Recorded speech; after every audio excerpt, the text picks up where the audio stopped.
చెప్పండి. 77వ కీర్తన మొదటి నుంచి చదువుకుందాం. నేను ఎలుగెత్తి దేవునికి మొరపెట్టుదును, ఆయనకు మనవి చేయుదును. దేవుడు నాకు చెవియొగ్గు వరకు నేను ఎలుగెత్తి ఆయనకు మనవి చేయుదును.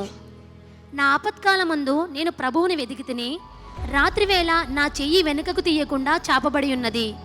నా ప్రాణము ఓదార్పు పొందనొల్లకై ఉన్నది. దేవుని జ్ఞాపకం చేసుకున్నప్పుడు నేను నిట్టూర్పు విడుచుచున్నాను. ఓకే, సమస్య ఉన్నప్పుడు మనం ప్రార్థిస్తాం.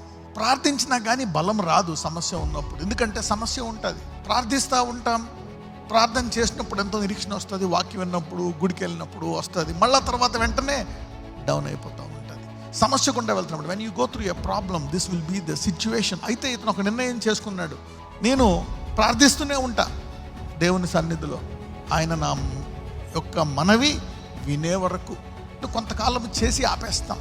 నేను ఎప్పుడు చెప్తా ఉంటా, ఆ కాలము ఒక్కొక్కసారి వారము, 10 రోజులు. విశ్వాస యాత్ర ఆఖరి దాకా కూడా దేవుడు నడిపిస్తాడు. ఎందుకంటే విశ్వాసిది ఒక సాక్షి జీవితం. Faith journey is a testimony. మనం అనుకుంటాం అంతా బాగానే ఉంటుందని, కానీ ఒక్కొక్కసారి పీక్కి వెళ్ళి కొలది చాలా ఎక్కువ ఉంటాయి కష్టాలు. దేవుడు మనిషిని డెవలప్ చేస్తాడు. He develops. ఒక మనిషి ఏ స్థాయికి వెళ్ళాలంటే, నేను దేవుడు, ఈ వాక్యం, ఈ బైబిల్, ఈ గదిలో నేనుంటే చాలు, ఇక నాకేం అవసరం లేదు అనే స్టేజ్కి వెళ్ళామంటే నీవు మంచి స్టేజ్లో ఉన్నట్టు.